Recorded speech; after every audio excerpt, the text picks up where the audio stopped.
සමහර මිනිස්සු ඉන්නව නේද ඔය මුණක් දිහා බලලවත් hina වෙන්නේ නැති. ඔය බුම්මගෙන ඉන්නවා කියලා කියන්නේ. ඒ හින්දා මතක තියාගන්න. කියනවා හාමුදුරුවනේ කරපු දෙයක්වත් නැහැ කියපු දෙයක්වත් නැහැ බුම්මගෙන ඉන්නේ කියලා කියනවනේ. ආයතනවල බලන්න. මේ මුණක් දිහා බලන්නේ නැහැ. මතක තියාගන්න. තමන් උපමා කරගන්න. කවුරු හරි මම දිහා බලලා රැව්වනම් අපිට දුක නැද්ද? එහෙනම් අපි මොකද කරන්න ඕන? කවුරුත් දිහා බලලා රවණ එක නවත්තන්න. අපි අසතුටු නැද්ද අපි ගැන තැන් තැන් වල කේලම් කියනවනම්?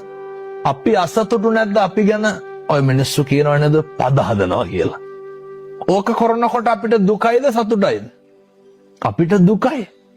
එහෙනම් අපි මොකද කරන්න ඕන? අනුන්ට පද හදන එක නවත්තන්න ඕනේ. සමහර මිනිස්සු ඉන්නව නේද?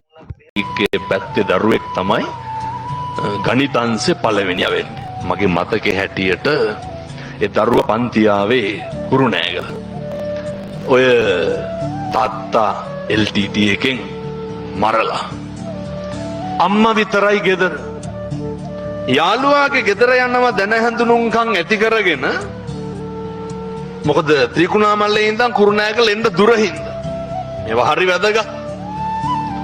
මොකද අපි දන්නවා අපේ අම්මලා තාත්තලා මේ තරුණයන්ට වීගෝනිය විකුණලා පන්ති ගාස්තු දෙනවනේ. එතකොට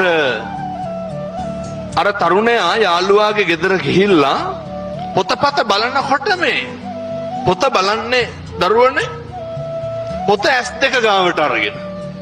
හේතුව කොල්ලගේ ඇස් පේන්නේ. හැබැයි කොල්ලා අම්මට කිව්වේ නෑ මොකක්ද? මට ඇස් පේන්නේ නෑ කියලා කිව්වේ නෑ. ඇයි ඒ? කොල්ලා දන්නවා අම්මා දවසට බත් පැකට් 7-8ක් විකුණන්නේ ඇයි? අම්මට කන්න නෙමෙයි. මේ අම්මලා තාත්තලා දෙමව්පියෝ සේරම එහෙමයි.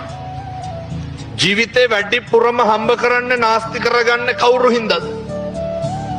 දැන් අහලා බැලුවොත් කියයි හාමුදුරනේ අපිට නම් ඔය ඕන එකක් නැහැ. මේ ළමයි ඉන්නවනේ නේ. එහෙමනේ කියන්නේ. එතකොට අර දරුවා විභාගෙ ලියනවා. අම්මා දවසට රුපියල් 100යි දෙන්නේ. මතකද දන්නේ ඒ දවස්වල තිබ්බ රුපියල් 10ට රෝල්ස් එකක්. අවුරුදු 12කට විතර කලින් මේ කොල්ල රුපියල් 100ක් දෙන එකෙන් අර රුපියල් 10 රෝල්ස් එකක් ගන්න. අද ඒක එහෙමද?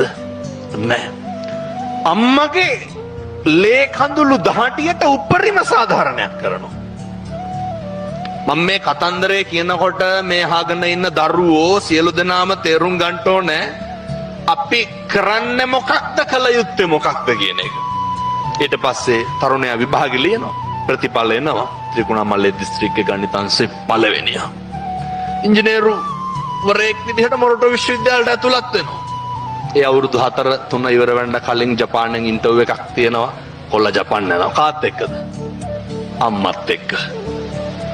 දැන් පැහැදිලි කරගන්න ඕනේ වෙන මොකුත් අවශ්‍ය නැහැ. දැන ඉගෙන ගත්තම තමයි කෙනෙකුගේ වත්කම.